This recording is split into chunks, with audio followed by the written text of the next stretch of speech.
अस्सलाम वालेकुम। मैं हूँ इफ़्फ़त नवेद। दीप जलते रहे इसकी 14वीं किस्त पेश खिदमत है। इनके दोस्त इनसे सवाल करते कि क्या कर रहे हो। इन्हें इस सवाल से घबराहट होती, यही सोचकर नौकरी कर ली थी, लेकिन अब एक बार फिर बेरोज़गार हो चुके थे। दोस्तों की तवक्को के मुताबिक ज़ाहिर है ये नौकरी छोड़ चुके थे, लेकिन इनसे गलत जवाब सुनने की तवक्को में तंज़िया मुस्कुराने का मौका लेने के लिए वो अक्सर इस किस्म के सवालात करके लुत्फ़ महसूस करते। काम कैसा चल रहा है? आज जल्दी आ गए? क्या बात है आज गए नहीं? इनकी तवक्को के मुताबिक ये मुख्तलिफ़ किस्म के झूठ बोलते और वो खूब हीज़ उठाते। एक दिन जब हमारे सामने ये सब कुछ हुआ तो घर आकर हमने इन्हें समझाया कि आप साफ कह देते कि नौकरी छूट गई।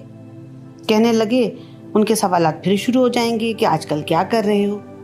हमने कहा कह दिया करें कि नई नौकरी तलाश कर रहा हूँ। अब इन्होंने 2-4 इदारों का इंतखाब करके हमें बताया कि बस अब मैं सालों को दिखाऊंगा कि मैं कैसी शानदार नौकरी कर सकता हूँ। अब मैं इतना कमाऊंगा कि साले देखते रह जाएंगे। 3-4 रोज़ तक सालों को अपनी आला मुलाजमत, ऑफिस से मिलने वाली गाड़ी और मुझे महारानियों की तरह बंगले में नौकरों पर हुक्म चलाते हुए दिखाने का अज़्म करके खूब सड़ाया। 5वें रोज़ हमने इन्हें समझाया इदारे के मालिकान बड़े कोताहबीन हैं। CV देखे बगैर आपको आला ओहदा दे भी दिया तो दूसरों को क्या जवाब देंगे। CV बनवाकर 1-2 इदारों में दे आए और पूरी उम्मीद लगा बैठे कि जल्द ही इदारा अपनी अजमत बढ़ाने को इन्हें सबसे आला कुर्सी पर बैठने की दरख्वास्त करेगा, जिसे वो कुछ शराइत के साथ कबूल कर लेंगे। उम्मीद पूरी थी, इसलिए इंटरव्यू या अपॉइंटमेंट लेटर का इंतज़ार किए बगैर ही जिसने पूछा क्या कर रहे हो, बड़ी शान बेनियाजी से चप्पल के नीचे सिगरेट का टोटा मसल कर बता दिया कि फलां जगह जॉब कर रहा हूँ, और सुनने वाले को हक्का बक्का छोड़कर खुद आगे बढ़ गए। और बेगानी शादी में अब्दुल्ला दीवाना पर इस खबर की सच्चाई जानने की जिम्मेदारी भी फ़र्ज हो जाती, और जो वाकई कहीं से इंटरव्यू कॉल आ जाती तो जोशो खरोश हर गुना बढ़ जाता। सालों को ये लंबी गाड़ी और बंगले में रोज़ आना उनकी दावत करके उन्हें जल भुनकर कबाब होने का मौका फराहम करते। 3 माह बाद वाकई एक इदारे से अपॉइंटमेंट लेटर मिल गया। करीब और दूर की नज़र के साथ धूप का चश्मा लिया गया। एक महंगा जूता और काली पैंट के साथ 4 शर्ट्स खरीदी गईं। सुबह ऑफिस जाने तक कौन इंतज़ार करता। नए कपड़े, जूते पहने, करीब का चश्मा गले में डाला, धूप का आंखों पर लगाया, रात भर हस्बे मामूल बाहर रहे। सुबह 5 बजे आए। हमने कहा सो जाएं, आपको 9 बजे ऑफिस पहुंचना है। कहने लगे नहीं मैं फ्रेश हूँ, ऑफिस से आकर ही सोऊंगा। हम एहतियातन घर की चाबी अपने साथ ले गए थे कि वापसी पर ताला बंद मिलेगा, कि ये सिर्फ एहतियात ही थी। हमें मालूम था कि तय करदा दिन और वक्त पर ऑफिस में ज्वाइनिंग देने से इज्जत नहीं रहती, 1-2 दिन बाद ही जाया करते हैं। अगर इन्हीं दिनों जब कोई असाइनमेंट सामने रखा हो, तबीयत ऐसी ज़ोरों की मौजू होती है कि जब तक ख्यालात की रवानी समेट कर कागज़ में न लपेट ली जाए किसी तौर करार नहीं आता, और एक कुल वक्ती शायर के लिए कोई आसान नहीं। जेबो दामानो गरेबां बखियाओ चाको रुफू, इश्क के एक काम से कितने निकल आते हैं काम। हर मिलने जुलने वाले को ऑफिस का एड्रेस पहले से ही मिलने की ताकीद के साथ समझा दिया गया। इसलिए ऑफिस की नौकरी की मुख्तसर मुद्दत में दोस्त अहबाब को उनसे शदीद नौयत के काम लायक हो गए। कोई उनसे नौहे लिखवा रहा है तो कोई इस्लाह की गर्ज से पहुंचा हुआ है। किसी को ताज़ा कलाम सुनाने के मरोड़ उठे तो किसी बेरोज़गार को घर वालों के सवालों जवाब से बचने के लिए उनका ऑफिस बेहतरीन मस्कन मालूम हुआ। यूँ ऑफिस पार्टी हाउस का मंजर पेश करने लगा। इदारे के बदज़ौक़ नासमझ मालकान को अपने इदारे की शेरो सुखन से सजी दादो तहसीन से गुंधी ऐसी पब्लिसिटी सख्त नागवार गुजरी। माथे पर चढ़ी तेवरियाँ पीरे सुखन भी कैसे बर्दाश्त करते। यूँ 15 दिन नौकरी में पल्ले से 2800 रुपये खर्च करके 16वें रोज़ से शायराना मामूल इख्तियार करके गारों को एक बार फिर अपनी नौकरी से मुताल्लिक़ मौजू और काम दे दिया, और हमने उनकी नौकरी छूटने पर खुदा का शुक्र अदा किया। اور ان سے کہہ دیا اگر کوئی پوچھے تو صاف کہہ دیں شاعر ہوں، کل وقتی نوکری ہے، اگر کبھی فراغت ملی تو میں بھی آپ کی طرح 9 سے 5 بجایا کروں گا۔ انہیں یہ بات ان کے مزاج کے مطابق لگی۔ یوں لوگوں کے منہ بند ہوئے اور ہمیں دائمی سکون نصیب ہوا۔ آج بھی اگر یہ نوکری کرنے کی خواہش کر دیں تو فکر کے مارے ہماری نیندیں حرام ہو جاتی ہیں۔ دھرنے کو دل پہ یہاں نہ اٹھا، ہاتھ پر سے ہاتھ، کاموں سے لوگ اپنے نمٹ کے چلے گئے۔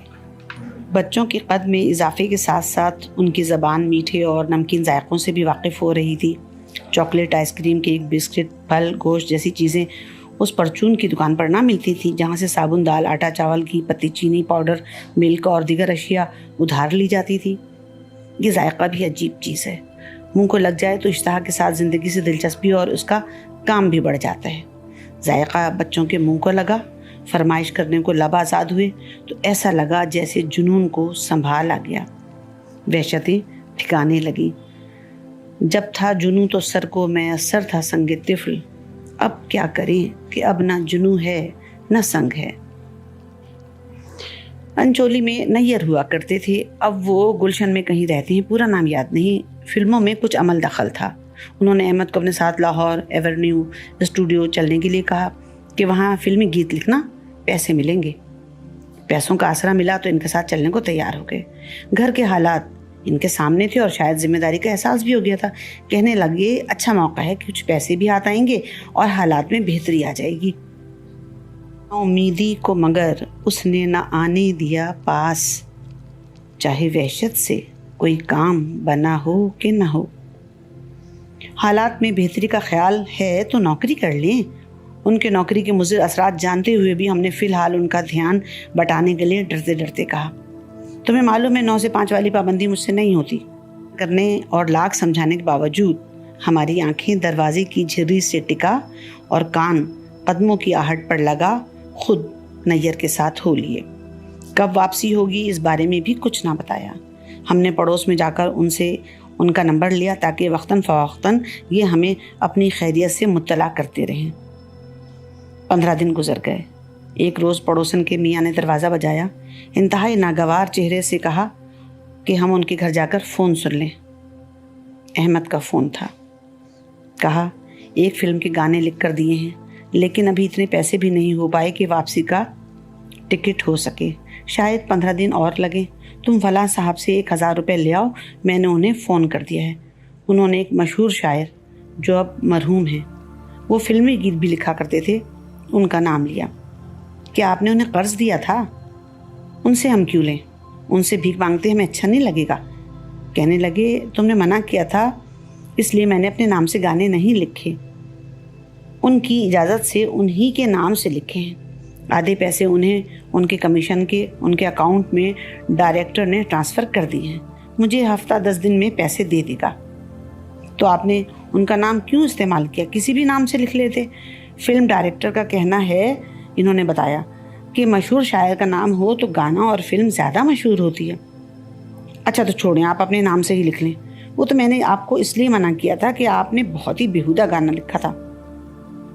اب بھی بیہودہ گانے ہی لکھے ہیں، انہوں نے بتایا، مگر آپ اپنے نام سے ہی لکھیں، کم از کم کمیشن تو دینا نہیں پڑے گا۔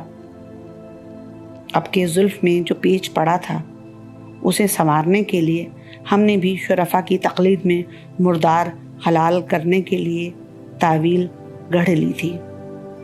میں مشہور نہیں، ڈائریکٹر نے انہی کا نام تجویز کیا ہے۔ اچھا تو ایسے کہیں نا۔ ہم ان کی بات اب سمجھے۔ کچھ باتوں کے بعد ہم نے فون بند کر دیا اور گھر آ کر حساب لگانے بیٹھ گئے۔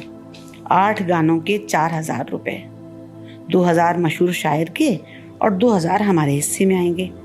اب سمجھ آیا کہ لوگ جسے بےہودگی اور بے حیائی کہتے ہیں، اصل میں یہ وہ اجرت ہے جو آدھی دلال کے پاس جاتی ہے اور آدھی دھوپ میں پسینہ سکھانے والے کے پاس۔ ہم نے باجی کے پاس رشی کو چھوڑا اور ان سے 5 روپے ادھار لیے۔ رامش کے ساتھ 2 بسیں بدل کر مشہور شاعر کے محلے کے اسٹاپ پر اتر گئے۔ کانوں پر عجیب طرح کے آڑھے ٹیڑھے بے ترتیب مکان نمبر پڑے ہوئے تھے۔ ہر ایک سے پوچھتے، ہر ایک پوری دیانتداری سے ایڈریس سمجھاتا۔ کہ لوگوں میں ایک عادت بڑی اچھی ہے، ये पूछने वाले को रास्ता बताते ही नहीं, दिखाते भी हैं। अब आप भटके या मंजिल पर पहुँचे, किस्मत की यावरी है। बहरहाल शल होती टांगों के साथ मशहूर शायर साहब के घर पहुँच ही गए। खुदा का शुक्र है कि वो घर पर मिल गए। उनकी बेगम हमें सपाट चेहरे के साथ लाउंज में ले गईं, जहाँ शायर साहब टीवी देख रहे थे। मद्दा जानकर उन्होंने फ़ौरन टीवी बंद कर दिया, लेकिन जब हमने अपना तारुफ और इनसे मिलने का मुद्दा बयान किया तो चेहरे पर वाज़ेह हक़ारत के आसार नमूदार हुए। कहने लगे, बीबी, घर में 100 ज़रूरियात होती हैं, खर्च हो गए पैसे। हम भी ज़रूरत के लिए ही आए हैं, और अहमद ने ज़रूरत के लिए ही फिल्मी गाने लिखे। वो अभी तक वही हैं, और आपको घर बैठे पैसे मिल गए। हम कोई भीख नहीं मांग रहे। उनकी रौनक पर हमने भी उन्हें खरी खरी सुना दी। 8 गानों के 4000 तय हुए थे, 2000 हमें मिल गए। अब 2000 जो नवेद को मिलेंगे वो रख ले, मैं थोड़ी मांगूंगा उससे, चिढ़कर बोले। नहीं, अभी तक नहीं मिले हैं। वो बाकी पैसे लिए बगैर आ भी नहीं सकते, जबकि आपके अकाउंट में पैसे आ चुके हैं। और ये बात बकौल अहमद के तय हो चुकी थी कि उनमें से आधे आप मुझे दे देंगे। हमने तुर्की ब तुर्की जवाब दिया। बीबी, उससे कहो कोई काम धंधा करे, इस तरह कैसे गुजारा होगा? उन्होंने इंतहाई हक़ारत से कहा। इससे पहले कि हम उन्हें कोई सख्त जवाब देते, उन्होंने बेगम को गुस्से में आवाज़ लगाई। महापारा दौड़ती हुई आई। उनके हाथ में गुधा आटा लगा था। ज़रा 1000 का नोट ला दो। बेगम ने उन्हें घूरा, फिर हमारी तरफ देखा। क्या ज़रूरत पड़ गई? मैं तुम्हें कल लौटा दूंगा, अभी बहस मत करो। महपारा उल्टे कदमों लौट गई। चंद सेकंड बाद अंदर आई। आटे में लुथड़ी, 2 उंगलियों में 1000 का नोट पकड़ा हुआ था। उन्होंने हमारी तरफ नोट बढ़ाया।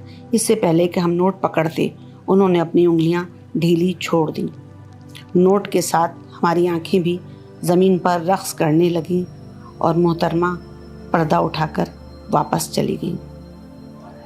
हमने कफन भी देख लिया ओढ़ कर, मगर वो नंग थे कि हमसे छुपा ही नहीं गया।